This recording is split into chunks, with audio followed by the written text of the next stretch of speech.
Harinam Sankirtan Ki Jai. Everybody okay? I look pretty blissed out. What are we doing?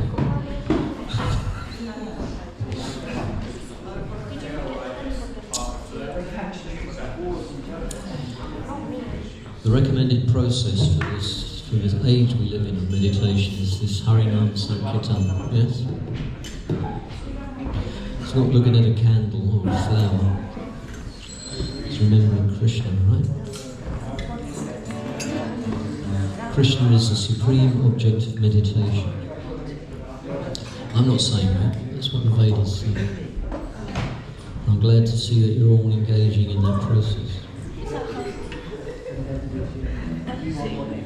And I can see all shining, your auras are glowing. His especially, he's got a hot aura, a hot sweaty aura.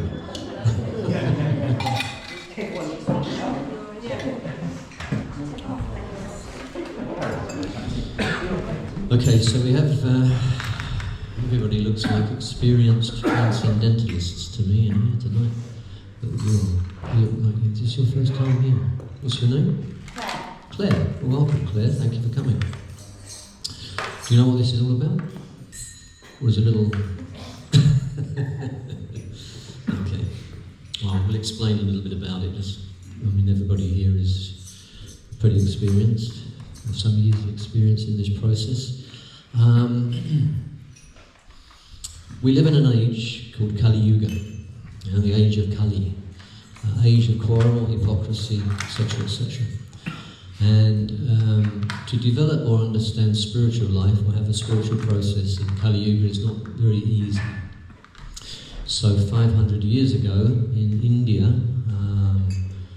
Krishna appeared in the form of Lord Chaitanya Mahaprabhu to spread a method of meditation and self-realization that was very easy for this age, and this is that process. In 1965, our guru, you know what a guru is? Who's a guru? Our spiritual master, Srila Prabhupada, this gentleman over here on the left of the altar, sitting there, he brought this process to the West on the order of his spiritual master back in the 1920s, asked him to spread this Krishna consciousness, this process in the Western countries. And he fulfilled that order in the 1960s, and for some years he travelled around the planet inaugurating this process, and because of him and that we're here. So this process is called Bhakti Yoga. It's yoga. Bhakti meaning devotion. It is the most simple, the most direct, and the most efficient and the most potent way to develop spiritual realization, meditation, and self-realization in this age. It's very simple. And the process is based around mantra meditation. Mantra is sound vibration. Man meaning mind, and tra meaning to deliver. That's Sanskrit, comes from two Sanskrit words. So sound vibration is the easiest form of meditation. And the process is to help us to meditate on Krishna's form. On the altar there you can see Radha and Krishna. Krishna holding the flute. Look, that form is the most sublime and the most potent form of the Supreme. And if we can meditate on that form, then we will experience something very special. And we can also do, because Krishna is omnipotent and omnipresent, but he's also in his name. So this chanting, this mantra, this Hare Krishna, Krishna Krishna, Hare Hare, Hare Rama, Rama Rama, Hare Hare, is actually non-different to Krishna. This energy, it's like, you've probably heard of Om. This is another mantra, it's Om. This is the impersonal energy of Krishna. If you chant Om, you come into contact with that energy. If we chant Hare Krishna mantra, we come in direct contact with the source of that energy, which is Krishna. Om is the energy of Krishna. The names of Krishna are direct. So it's not very, so it's very special and very unusual, very rare for people to come in contact with this, because this is quite a, unusual thing actually, especially in Kali Yuga. So that's what we do, we chant this mantra, and there are various ways to do that, and as you might have heard them chanting it out on the street, Okay, so that's one way of doing it in a group like that, dancing and chanting. It's a very, very easy process of meditation and realization. Chant, dance, and eat nice food. So Lord Chaitanya, who came 500 years ago, made it very simple for us to do. Especially for us in the West, us Westerners who are brainwashed into a really degraded way of living and acting, as we can see when we look around the world. So we have to try and elevate ourselves out of that, and this is the best way to do it. So we're going to do that now. We do a little bit of this chanting, and then we have a little discussion, spiritual discussion, and then we dance. Who's ready to dance? Look, he's always ready to dance. And then we have a little vegetarian food supper as well. So it's a very nice process, and it's very elevating, very blissful, and it's full of knowledge. Vedas are the Vedic knowledge that comes from this process is immense and very deep. So it's very nice because it encompasses everything. It's very simple for those who just want to chant, dance and eat. If you're a scholar and you want to get into really, really deep into spiritual understanding or the mechanics of how the cosmos works, how the atoms, everything, the planetary systems work, that's all there as well. So everything is there for everybody. So that's what makes it really beautiful. And the nice thing is that it's very blissful. So hopefully we'll experience a bit of that bliss like the rest of them who've been out there dancing up the street now. So we'll give it a go, eh? Okay, so that's just an overview. So these programs are very simple. Srila Prabhupada, our guru, introduced this program. Just get together like this, chant, dance, and eat, and hear some spiritual knowledge, and that will elevate us. We have lots of books that you can read, lots of things to sort of help to understand this stuff as well. Okay, so we get limited for time, so we get on with this now. So, okay, any questions or? Okay, that's just a bit of an overview anyway. Where are you from, by the way? You're local? Rochester, yeah. Oh, you're from Rochester, right, okay. Okay.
Hare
Premanandi.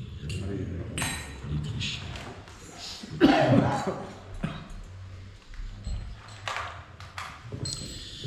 So that's meditation.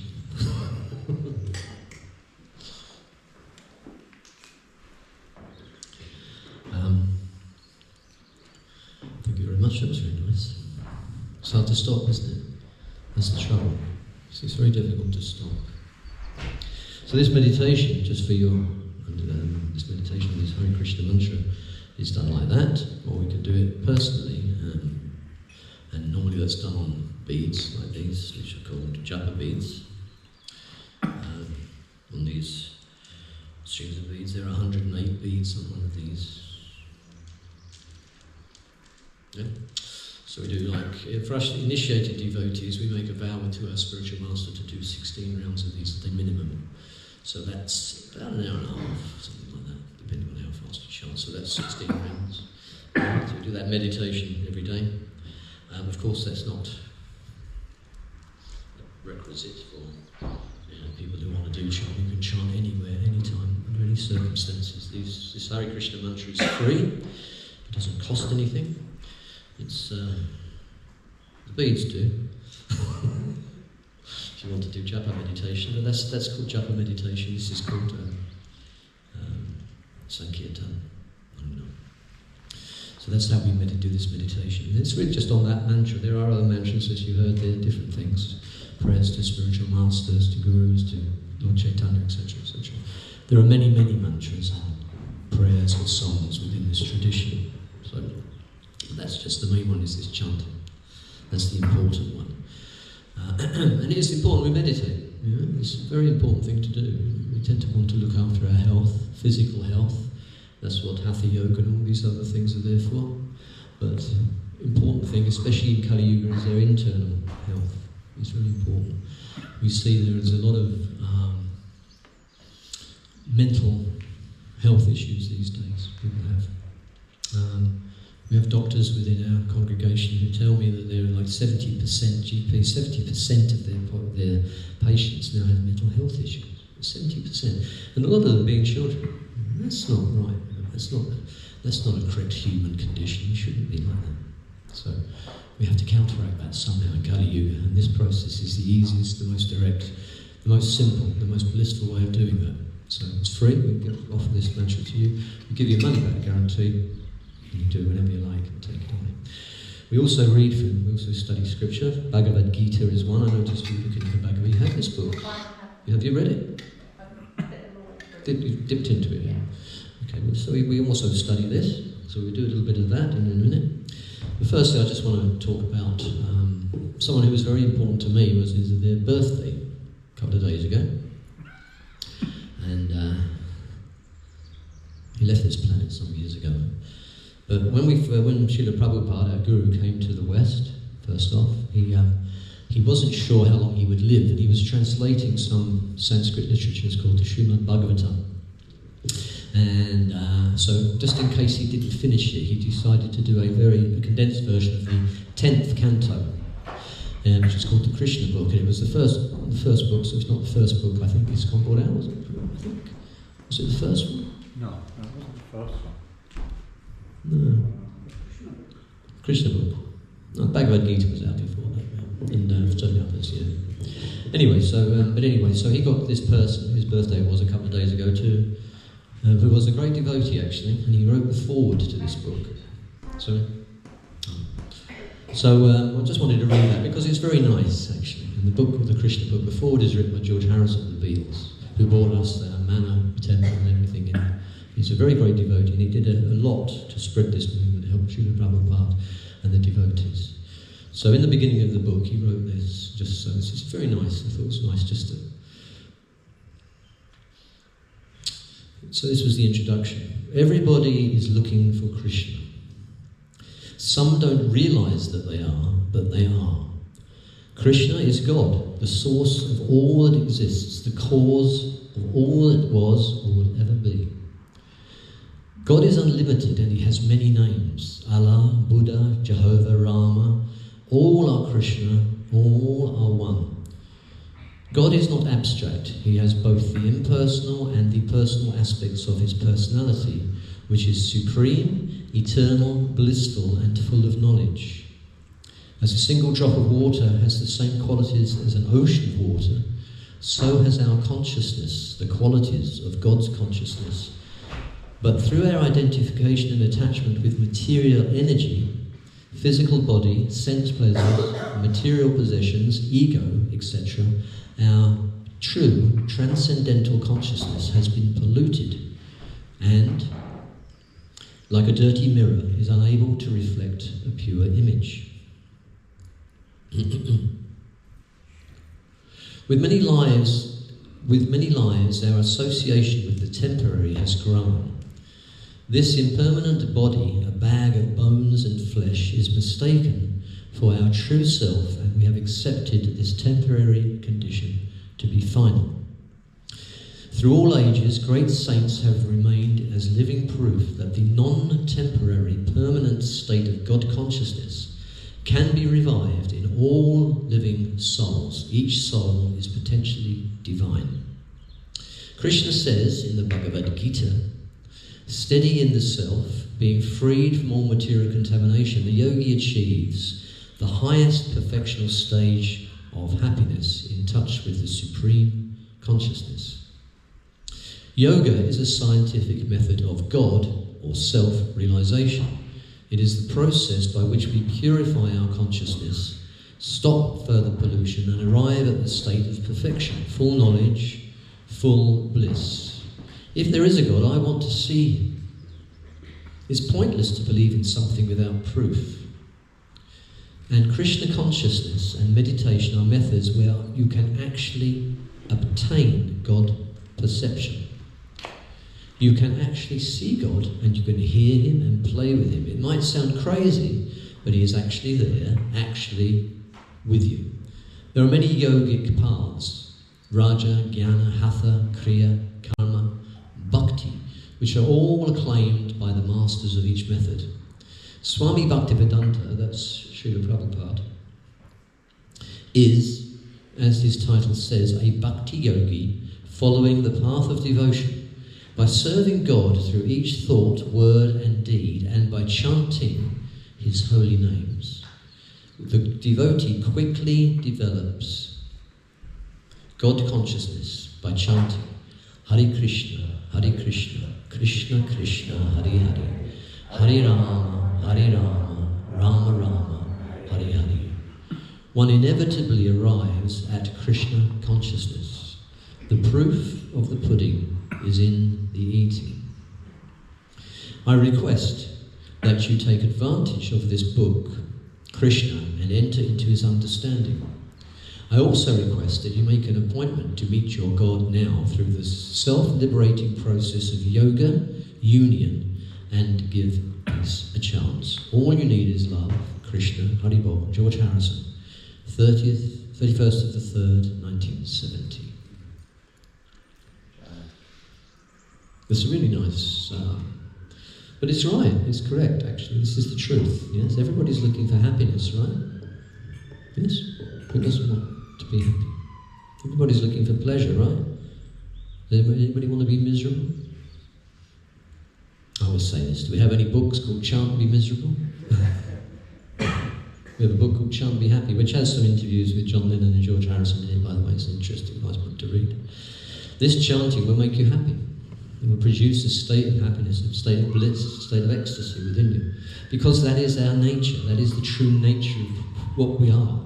We are blissful beings. But because of our association with material energy, as said there, we become not happy.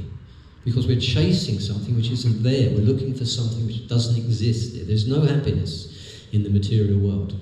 Yes? But people don't know this, they don't realise this. But everybody, as George Harrison says there, is looking for Krishna. Everybody's looking for that perfect happiness. But of course everything in the material world is temporary. So whatever little happiness we might get doesn't last. Yeah?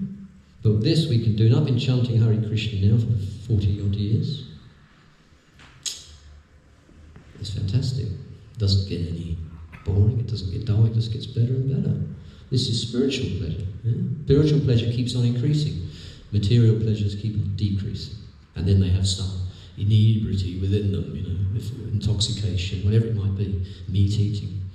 These material pleasures just for sense gratification will not make you happy.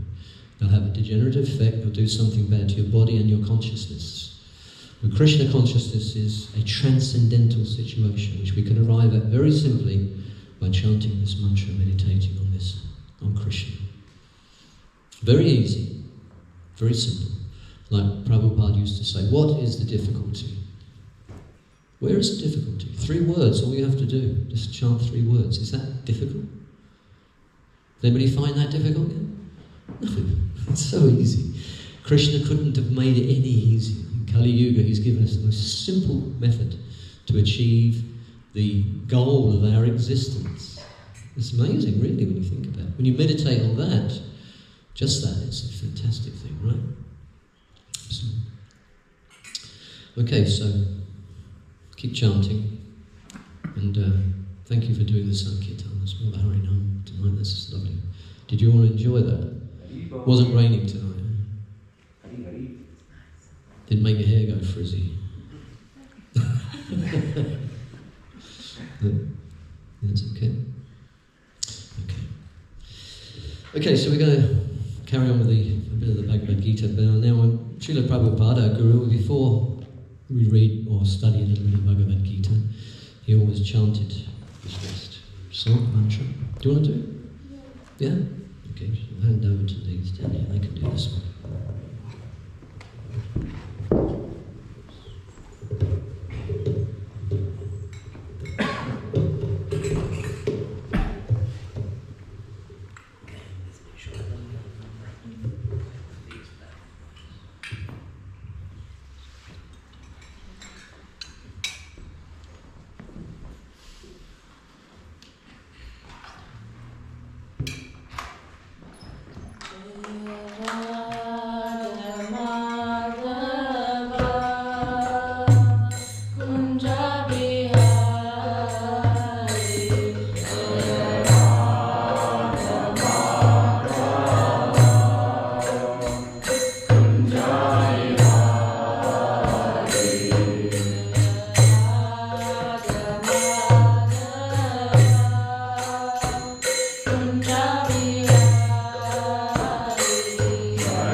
Okay, so Bhagavad Gita.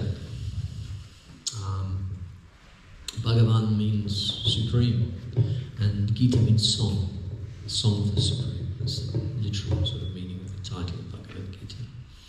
The conversation, as you probably know, between Krishna and Arjuna, his disciple and friend. And we're going through the Bhagavad Gita from start to finish at the moment, rather than dipping into it. We're on chapter 2, verse 17. Okay, so we've reached chapter 2, verse 17. Chapter 2 is called The Contents of the Gita, Bhagavad Gita Summarized.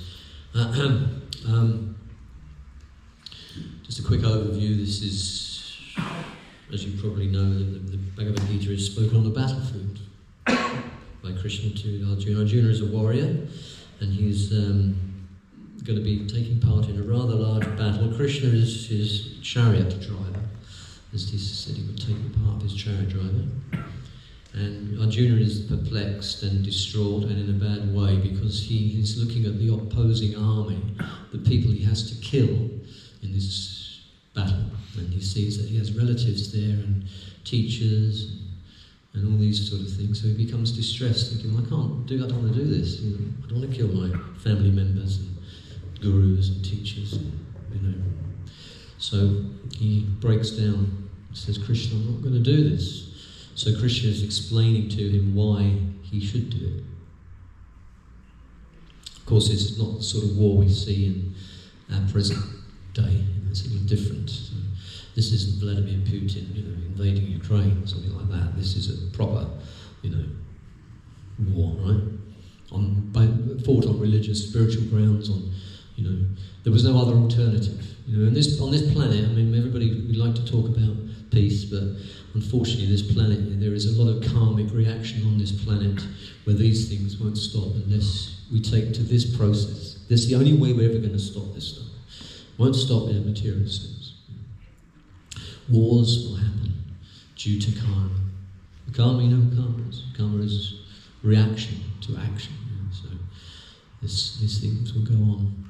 But back here, 5,000, this was spoken 5,000 years ago. This book was written down 5,000 years ago, so this is very ancient. But we haven't got really time to go into too much detail about that at the moment, but there's a lot of discussion that can be had on that subject matter. But anyway, that's the scene we're in. And Krishna is explaining to Arjuna why he should engage in this battle, seeing he's a warrior and he's there to protect others, protect the innocent, and get rid of the demoniac forces that are plaguing the innocent and the helpless and the frail and everything else. So verse 17, we got to this where Krishna is explaining about the nature of the soul to Arjuna.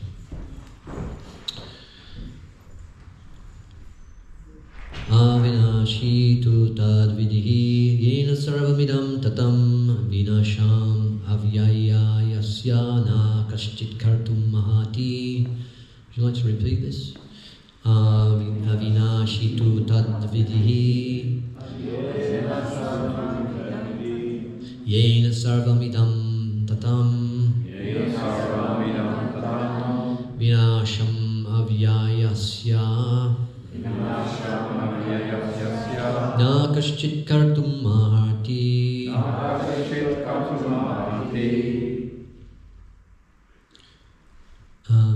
We'll read the translation as we have a lot of time.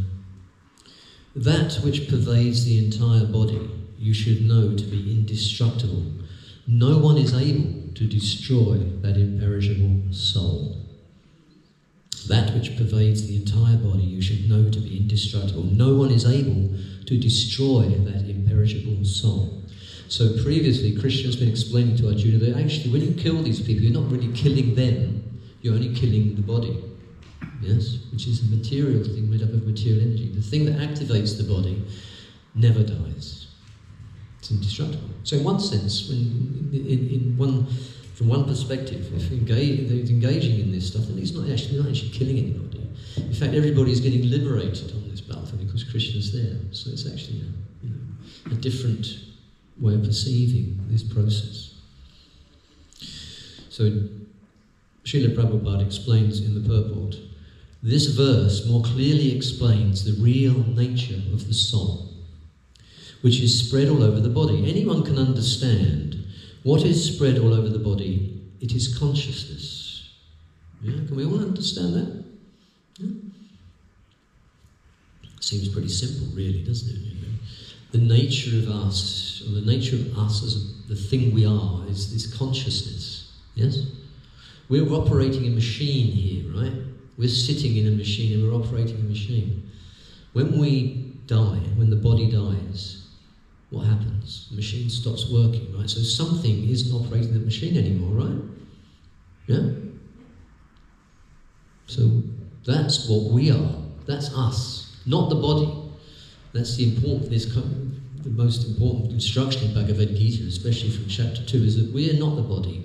It's the real first instruction, the first thing we have to understand. We're not the body, we're not this material energy, we're not this body, we're the soul within the body. That's us, that's the real us, that's real us. Everyone is conscious of the pains and pleasures of the body, in part or as a whole. This spreading of consciousness is limited within one's own body. The pains and pleasures of one body are unknown to another.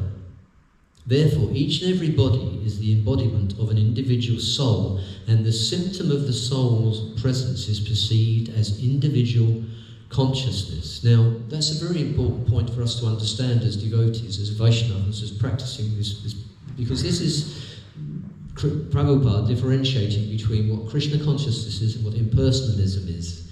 Yeah, a lot of this, when I was a young hippie, and I first started searching for what is the truth, what's life all about, what's the meaning of life, who am I, what am I supposed to do, where am I going, etc., etc. There was a lot of these, and I suppose there is still a lot of these philosophies around, that we're all one. Everything is one. Yeah? We're not.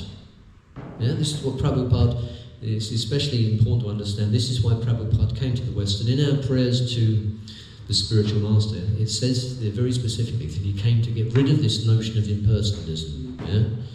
Which is false. Yeah? As much as I love Prema, I don't want to be him.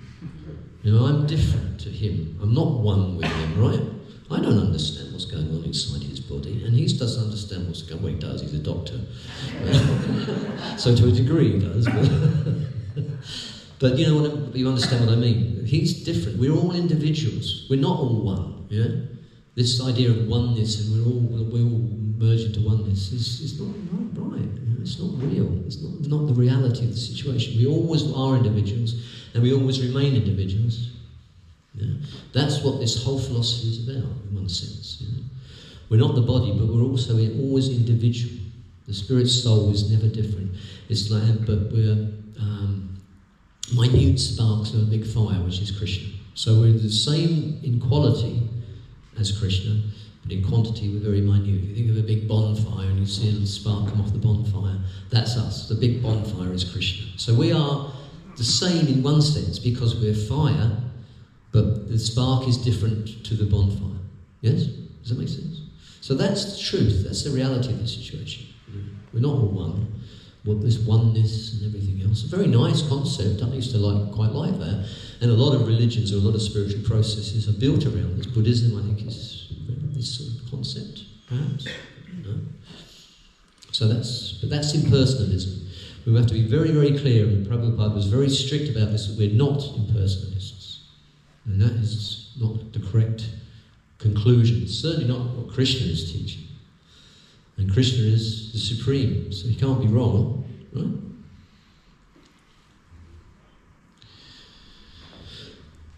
The soul is described as 1/10,000th part of the upper portion of the hair point in size. Now, again, that's a very unusual concept for us to understand, looking at it from a material sense, isn't it? But actually, spiritually, it's vast, actually. You know, and we're trying to work that out because we're sort of like in a material body, we tend to perceive things in a material way. It's been written like that to help us to understand. But the soul is minute in many ways, but it's very, very powerful, extremely powerful. The Shvetashvatara Upanishad confirms this. Balagra shatabhagasya shatataha kalpitasya cha Bhago jiha sa vigneha sa chanatay yata kalpate. When the upper point of a hair is divided into 100 parts, and again each of such parts is further divided into 100 parts, each such part is the measurement of the dimension of the spirit's soul. Similarly, the same version is stated. Keshakra shatabhagasya shamatashaha Sadarishata Makaha Jivaha Shukshma Sarupayam Sankhihatito Hichit Kunakanaha. There are innumerable particles of spiritual atoms which are measured as 1/10,000th of the upper portion of a hair. Therefore, the individual particle of spirit soul is a spiritual atom smaller than material atoms. Interesting point, actually, when you see pictures of Vishnu. Because Vishnu, there are 3 Vishnu expansions from Krishna. You heard of Vishnu? No? Okay, well, Vishnu is just a quick overview that we have. If you try and think of Krishna as being the source of everything, he expands into 3 different personalities called Vishnu. This is called Vishnu Tattva. And there's one Vishnu which goes inside every atom. So in one sense, he must be smaller than the atom, because he's inside every atom, right? Yeah? This personal expansion of Krishna is within every atom. So everything is made up of atoms, yeah? It's quite a concept to get your head around, but in every atom there is an expansion of Krishna. It's a little Vishnu, little tiny Vishnu. It's a mind-boggling concept, but so that's what they're saying here. So if you think of an atom, which is an energy, yes? Yeah. Again, it's an energy again. So we were talking about earlier, Krishna is energy, but he's within the atoms as a Vishnu form. Amazing, eh? You think about it. Therefore, the individual particle of spirit is a spiritual atom. Such atoms are innumerable. This very small spiritual spark is the basic principle of the material body, and the influence of such a spiritual spark is spread all over the body as the influence of the active principle of some medicine spreads throughout the body. So, for example, if you take a paracetamol, the effect of that paracetamol affects all of the body, right? Gets rid of the pain in all of the body, yeah? So like that's a very small thing which actually affects the whole of the body, right? So similarly, the soul permeates its consciousness through the whole body. Yeah? We're feeling everything and we're seeing everything, we're perceiving everything. Even though that's a very minute, the spirit soul is very minute, the body's quite big in comparison. That's the power of the energy of the soul, it's experiencing everything like that. Any layman can understand that the material body, minus consciousness, is a dead body, and this consciousness can not be revived in the body by any means of material administration. That's what we were just saying. So when the body dies, the body gives up, it's the soul leaves the body, yes? And then the consciousness is gone, and the body isn't animated anymore. That's because something's left, yeah? And that is us. And not the body. The body remains, right? Yeah? And then rots away, or whatever it might be, gets burnt, or whatever happens to the remaining atoms, which are not energized anymore by the spirit soul. Yeah? Then it becomes something else and goes into, what is it, that Joni Mitchell song? Woodstock, isn't it? Million-year-old carbon, or whatever it might be. You know, that's what the body is, yes? That's not us, right? We're the soul, and we've left the body then. The soul is atomic in size and can be perceived by perfect intelligence. That's an interesting statement. This is from the Mundaka Upanishad. So that's how this perception, this perfect intelligence is achieved through the process of Bhakti Yoga. Yeah? By the process we're practicing now, we will achieve this perfect intelligence, and we have realization of this. This isn't just verbal knowledge. Yeah? We become to a realization, a knowing of this fact. Yeah? That's what knowledge is, realization. Yeah?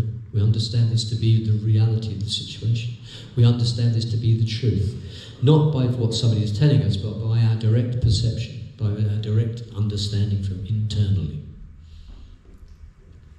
The atomic soul, now we get a bit yogic now, this will please Dhanagati, because he used to teach Hatha Yoga. The soul is atomic in size, and it is floating in 5 kinds of air: prana, apana, Vyana, Samana and Udana. These are different air flows within the body. If you practiced Hatha Yoga or any of them other yogas, you'll understand these things. Pradhanagati would understand. You know all about the 5 airs, don't you? The 5 airs within the body, the pranas. Yeah, that's right. Yeah. Technical stuff. Technical yoga stuff. And it's situated within the heart and spreads its influence all over the body of the embodied living entities. When the soul is purified from the contamination of the 5 kinds of materia, its spiritual influence is exhibited. We were discussing this the other night at the mentorship meeting, weren't we? Purity is the force, is something Prabhupada used to say. The problem we have with understanding this knowledge is that we're impure. We're contaminated by material association, material conditioning, material brainwashing, material education, brought up from a very early age, not just in this life, but probably in previous lives, to think that we are the body. Yeah? And this is a contamination on our consciousness. The process of Krishna consciousness purifies this misunderstanding. It clears our consciousness. Yeah, so we see things clearly. When things are covered, muddy, you can't see properly. Yeah? It's as simple as that. What the process of yoga does, and the process of chanting does, and the process of bhakti does, is it clears the consciousness. Not just the spiritual activity we perform, but also the material activity we perform, the food we eat, the association we keep. Yeah? All these things help us to elevate our consciousness if we do things in the right way. And how do we know if they're the right way or not? We take advice from somebody who knows. Same with anything, any process, any way of learning something. If we want to learn something, we go to a teacher, right? Yeah, somebody who understands these things. We're fortunate in that we have the most empowered, most pure.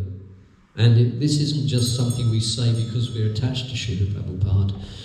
If you read and look at what he did, and you look at the scriptures, all of the ancient scriptures, the predictions, the other saintly persons, there are quite a few, and they'll all admit, won't they? And they'll all agree that Srila Prabhupada has done something probably which nobody else has done, right? Yeah? Yes? With potency. Yeah? He's an empowered personality. Yeah? We love him dearly, right? But there's something very special about Srila Prabhupada. And that is purity. Yeah? He's a pure devotee. When you see people talk about Prabhupada, they'll say he's a pure devotee, an acharya. Yeah? There's no mean fit. There aren't many acharyas. So he's a very special, very, very empowered personality. So we have to if we take the teachings from this person who knows, yeah, he's realised that he's a self-realised soul, yeah? And what he's saying, he's distributing, he's transmitting the message of Krishna purely, with no speculation, Nothing interfering with the message as it is delivered from 5,000 years ago right down to now. In a direct line of parampara or disciplic succession from guru to disciple. From Krishna to Arjuna and down, we come down to here, where we are here. Yes? So that is a very powerful process, purely delivered, with no taint of, self, anything for themselves. Prabhupada never had anything for himself. If you look at his life and his activities, this is quite amazing, right? And never for himself. No? Has everybody read Srila Prabhupada's biography? Read biography? Srila Prabhupada? It's quite amazing. The book's over there if you want to take a book. It's called Prabhupada Leelamrita. Or your ever well wisher, I think. If you read that, you'll be. It's such an amazing personality, right? Yeah? Yeah? Anybody disagree with that? No. Fantastic. Pure. Because he's pure devotee. Pure.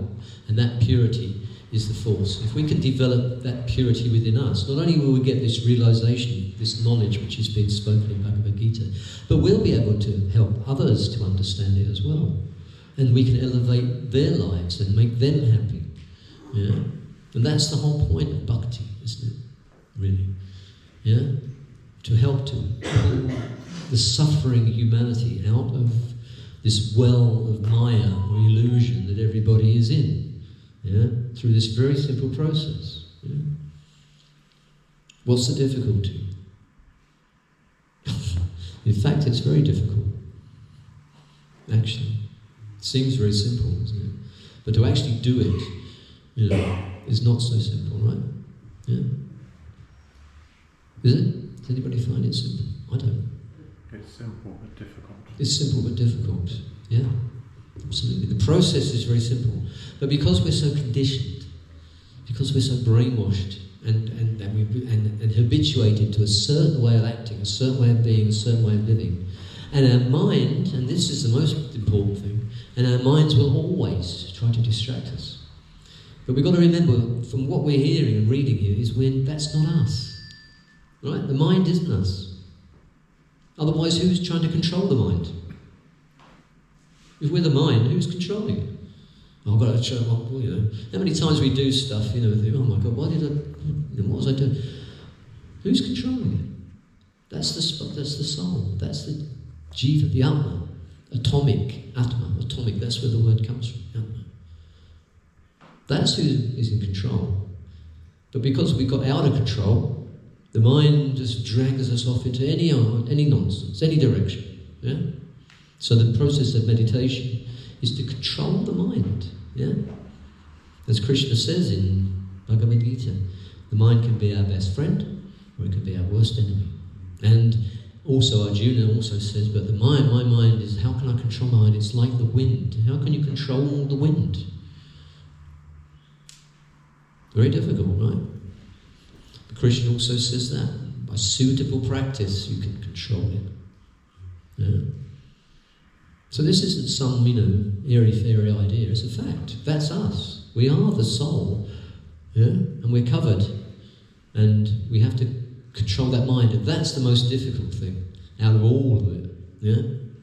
And even now, even now, after 45 years of practicing this, I still get up in the morning and my mind's still, no, don't do that. Don't chant. Go and do something else. Just do this instead. Turn the telly on or something, So it's always trying to distract me. Yeah? Monkey mind.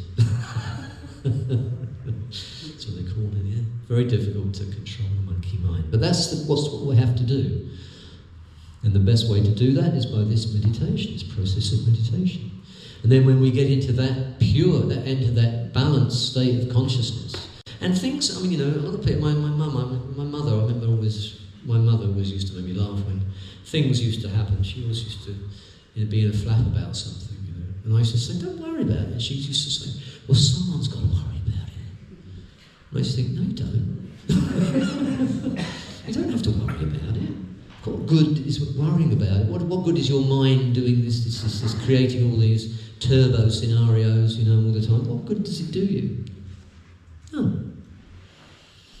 And I experiment, over the years I've experimented with this personally, not letting my mind control me. And everything happens anyway. Yeah? Whatever is meant to happen, happens, and you do it, and it continues on peacefully. And your mind, whatever, I'm going to do this today, I might do that, I might do this, makes absolutely no difference at all, because it happens anyway. So what we have to also understand, that we're the soul, but we've got to understand also that we're not in control. That's a very, very important thing to understand. We're not in control.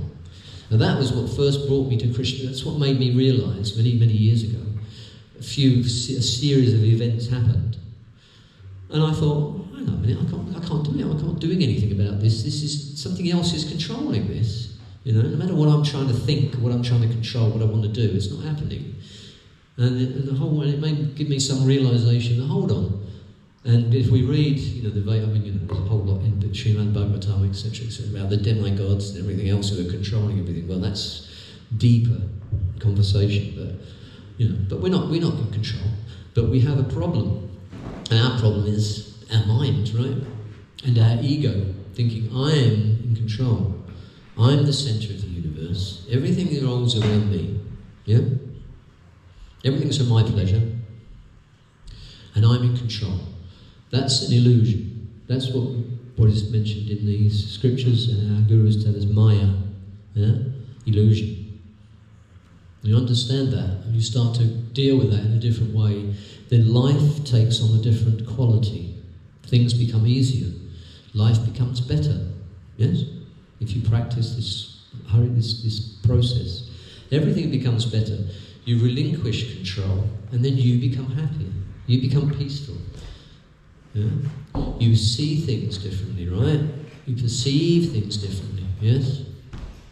And this process will continue, and it gets better and better, and you feel happier and happier, more blissful and more peaceful, because you don't have to worry about anything. Yeah? My mum also wanted to worry about everything, and solve nothing.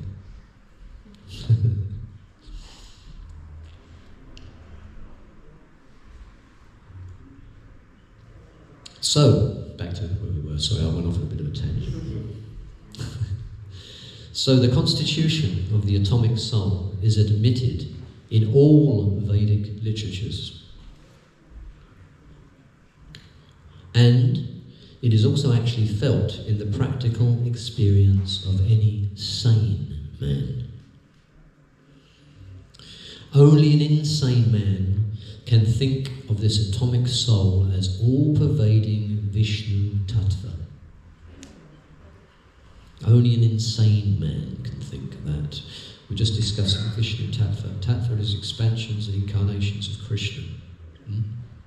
Yeah? All-pervading. So this is this idea of oneness, everything, we're all one. That idea, Srila Prabhupada here says here, is actually the thought of an insane man, because it's a ludicrous thing, really. The influence of the atomic soul can be spread all over a particular body. According to the Mundaka Upanishad, the atomic soul is situated in the heart of every living entity. And because the measurement of the atomic soul is beyond the power of appreciation of the material scientists, some of them assert foolishly that there is no soul.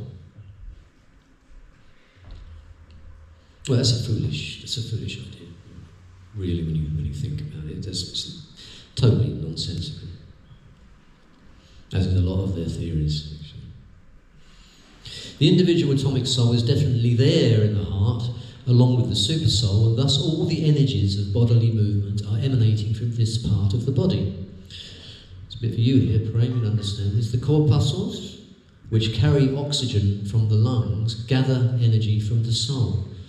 That's an interesting one. What do you think about that, just out of interest? Corpuscles. Because you're a medical man, I don't really know much about corpuscles. Could you explain that? It's the hemoglobin in the blood.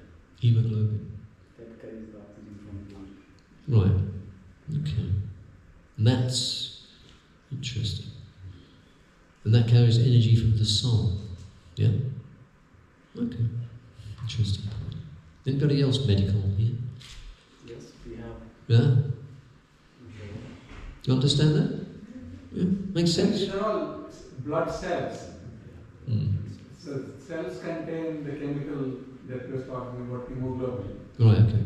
And obviously each cell is an atom in Mhm. itself. An atom. Yeah. Okay, so So, and it's already said that the life force energy, whatever, the jiva, the soul is pervading in all the cells. right, yeah. Present in all the cells. Okay. Including So that's what's providing the energy that's circulating around the body to, for the soul to perceive everything in a certain way, or feel everything, or whatever else. Okay. Is that clear with everyone? Yeah? Makes sense? Yeah? Okay. When the soul passes away from this position, the activity of the blood generating fusion ceases. Medical science accepts the importance of the red corpuscles, but it cannot ascertain that the source of the energy is the soul. Medical science, however, does admit that the heart is the seat of all the energies of the body, yes? Yeah. That's a true statement. Okay. Such atomic particles of the spirit soul are compared to the sunshine molecules. In the sunshine, there are innumerable radiant molecules.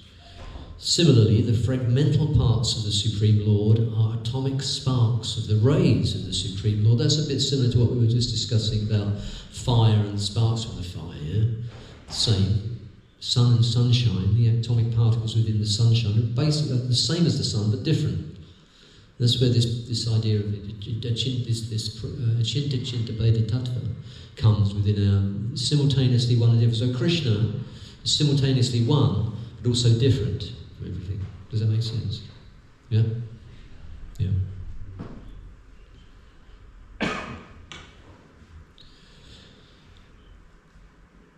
They're called by the name Prabha, or superior energy. So whether one follows Vedic knowledge, which we follow, or modern science, one cannot deny the existence of the spirit soul within the body. And the science of the soul is explicitly described in the Bhagavad Gita by the personality of Godhead himself, Krishna. Yeah? So this is a scientific understanding, right? This process, this knowledge that we're hearing through the Bhagavad Gita is scientific, but in a spiritual sense. It's a spiritual science.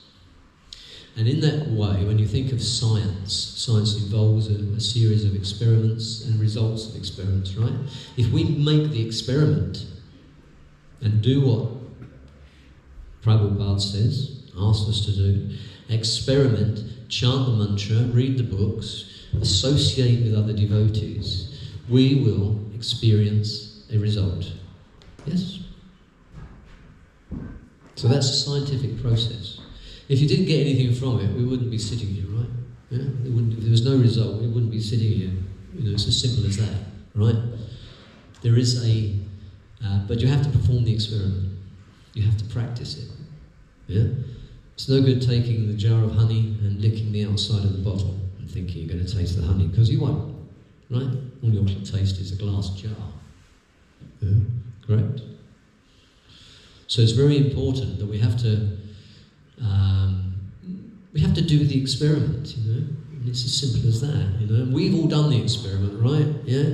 And we're all experiencing the taste of the honey, right? Yeah? We wouldn't be sitting here if we hadn't, would we? It's unlikely anyway. Yeah? I know certainly from my personal experience, I haven't, and I've said this many times before, I haven't found anything better yet. And I don't think I will. Yeah? And I've done quite a lot of bits in my 72 years, tried lots of things, investigated various different philosophies and different practices and different types of material pleasures. Has anything ever come close to this? No. So, it works, but we have to do it, we have to practice, and we have to control our mind and not let our mind deceive us and tell us, no, this is nonsense, or, yeah, I won't do that, you're better off going to McDonald's. You know? Can't imagine anything worse, to be honest. But, you know, but people think that's great, don't they? Happy Meal. Give me a break. It's a sad meal, isn't it? It's a sad. It is. It's very sad. It's extremely sad. But you see that. They don't.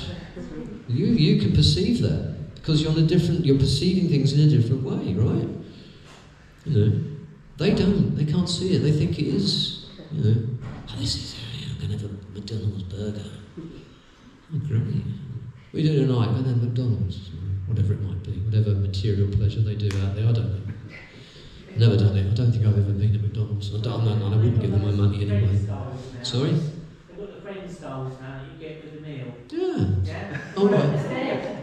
Yeah. One of them died of taking too much drugs. Oh, is that what they're doing? Do you get ketamine with it? Exactly. This is material. This is the material world. It's a nonsense. You know, it's an illusion. They're feeding everybody garbage, aren't they? Yeah, definitely. You know what I mean? And people are accepting it and thinking it's going to make them happy. But in fact, it's not. It's going to give them bad calming reactions for a start off, let alone any health issue, whatever it might else go along with it. Yeah, we understand the karma of killing these. Was it 55 billion cows? You just imagine the karma in that. 55 billion cows every year are slaughtered. It's incredible. And we wonder why there are problems. And yet we have a simple solution. You know, what's the difficulty? Make everything wonderful for everybody, including the cows. Anyway, so that's Krishna consciousness. So we're all individual souls. That's what we learn from this, right? Yeah. And the soul is the energizing force within the body, and the soul is the consciousness also. But our consciousness is polluted, and now it's time for us, if we want to take that step to purify our consciousness, we will experience unlimited benefits, both materially and spiritually. Don't think your material life's going to go out the window. It doesn't. It just makes life so much better. Yeah. So we should practice this process. Like Nityananda, beg you, please chant this mantra. It will make everything so wonderful. But you've got to do it. You've got to do the experiment. Yes? Look at that. I mean, look how blissful Radhanath looks over in the corner. He's performed the experiment, you can tell. So, anyway, so time for me to shut up. Any questions or comments or any corrections? No? All blissful? Minds are all controlled? Okay. Thank you very much. Hare Krishna.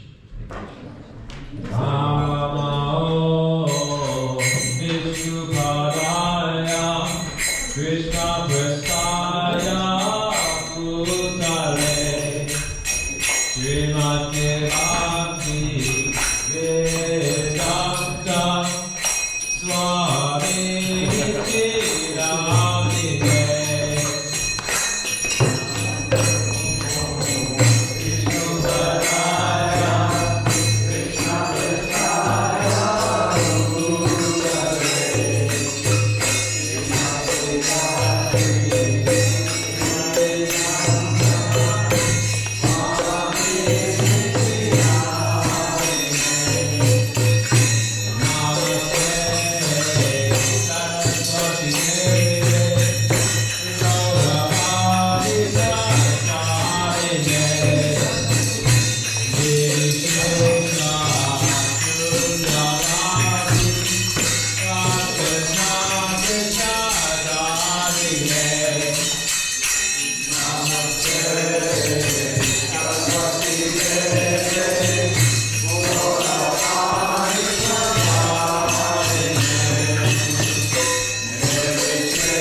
Ki, Shri Krishna Chaitanya Prabhu Nityananda, Shri Advaita Radha Shri Gaur Bhaktivinoda Ki, Shri Radha Krishna Gopinath Shama Kund Radha Kund Giri Gopitam Ki, Vrindavan Ki, Mayam Ki, Unamai Ki, Tulsi Devi Bhakti Devi Ki, Shama Devi Bhaktivinoda Ki, Gaura Premanand, all glories to seventh devotees, all glories to seventh devotees, all glories to seventh devotees, all glories to Shri Guru and Shri Guru.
Prabhupada Maharaj ki Jai.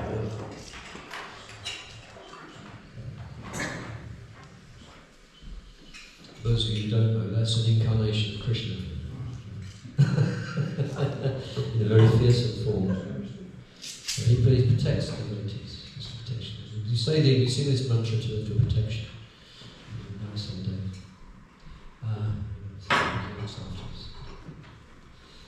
So Krishna can appear in many different, innumerable, any form. There's a very, very beautiful story attached to this particular deity and the way he appears here. So that's another story. Hare Krishna.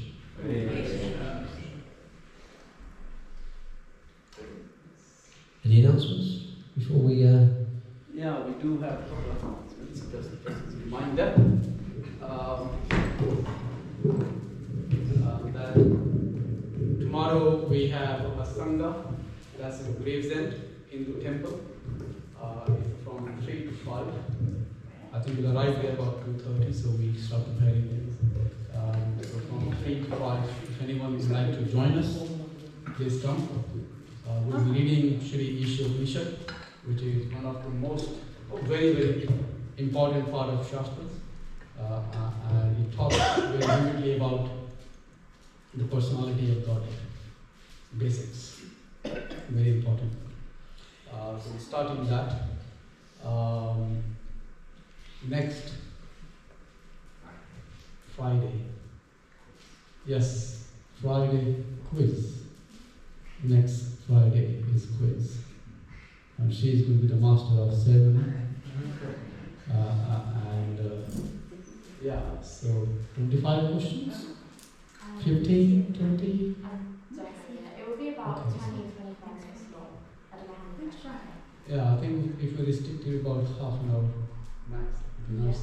Everything to complete. What's the quiz about?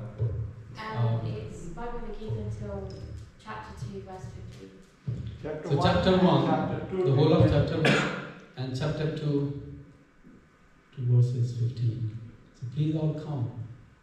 It's not a massive exam. Don't disappear. Yeah, nobody will fail. Sure. Yeah, it's open book exam.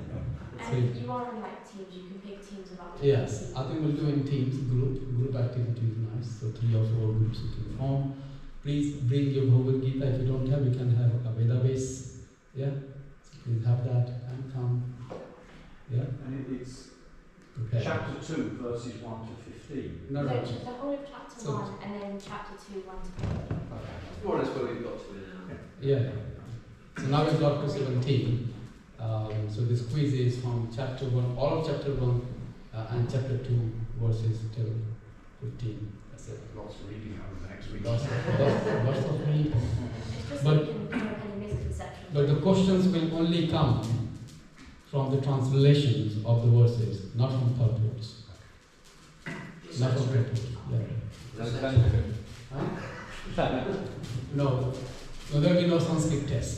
Oh, okay, so it won't be a test in your Sanskrit. Yeah, it's just the translations. Yeah, so that's going to be easy homework, isn't it? So please come. And then we have